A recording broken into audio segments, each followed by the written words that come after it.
Efirdə Telegrafın 15:00-a olan xəbər buraxılışıdır. Günün bu saata olan mühüm xəbərlərini təqdim edirik. Ermənistanda Azərbaycanlılara qadağa qoymaq istəyirlər. Müsəlmanlar Kremli ələ keçirəcək iddiasına görə kütləvi həbslər başladı.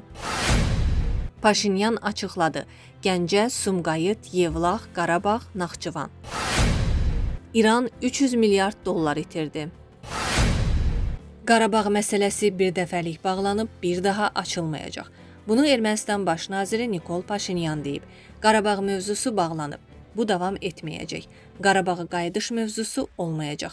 Naxçıvana qayıdış mövzusu olmayacaq. Bakıya qayıdış mövzusu olmayacaq. Sumqayıta qayıdış mövzusu olmayacaq. Gəncəyə qayıdış mövzusu olmayacaq. Yevlağa qayıdış mövzusu olmayacaq. Bu çox absurd mövzudur. Bu münaqişə mövzusudur. Sülh mövzusu deyil, baş nazir bildirib. Nikol Paşinyan həmçinin Azərbaycanlıların Ermənistana qayıdışı məsələsinin də gündəmdə olmadığını vurğulayıb. Güclü Ermənistan blokunun lideri, erməni əsilli Rusiyalı milyarder Samvel Karapetyan hakimiyyətə gələcəyi tədbirdə Azərbaycanlılara qadağa qoyacaq qanunlar qəbul edəcəyini deyib.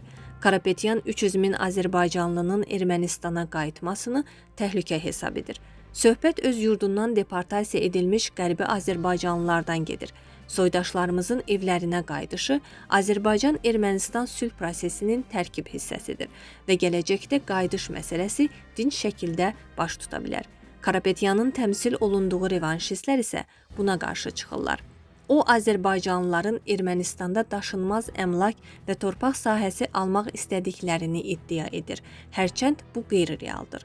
Azərbaycanlılar Ermənistanda hansısa daşınmaz əmlak yox, qovulduqları evlərinə qayıtmaq istəyirlər. Karapetyan isə belə iddia ilə seçki prosesində hakimiyyətə qarşı mənfi rəy yaratmağa çalışır. Milyarder bildirir ki, hakimiyyətə gələcəksə qanunvericiliyə Azərbaycanlıların Ermənistanda daşınmaz əmlak və torpaq sahəsi almasını qadağan edən düzəlişlər əlavə etməyi planlaşdırır.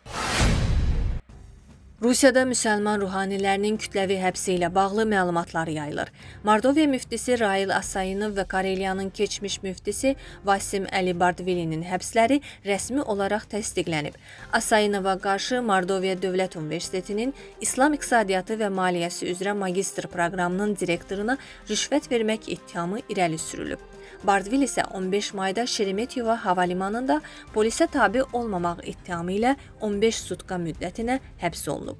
Ümumilikdə 12 nüfuzlu din xadiminin həbs edildiyi haqda məlumatlar var.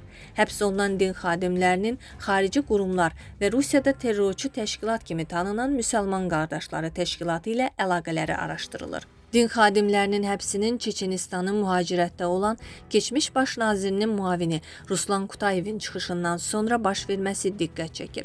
Kutayev Moskvada yaşayan müsəlmanların lazımı anda hakimiyyəti ələ keçirməyə hazır olduğunu bildirib. Rusiyada lazımı anda hərəkətə keçəcəyik. Arxamızda kimlər var? İnsanlar lazım olanda başları uçuracaq və barikadalara çıxacaqlar.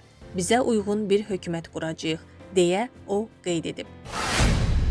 ABŞ və İsraillə müharibə İrana təxminən 300 milyard dollara başa gəlib. Bu barədə İsrail mətbuatı mənbələrə istinadla məlumat yayıb. İran son müharibə zamanı təxminən 300 milyard dollar ziyana uğrayıb. Bu ölkənin ümumi daxili məhsuluna bərabərdir. İsrail nəşri bildirib.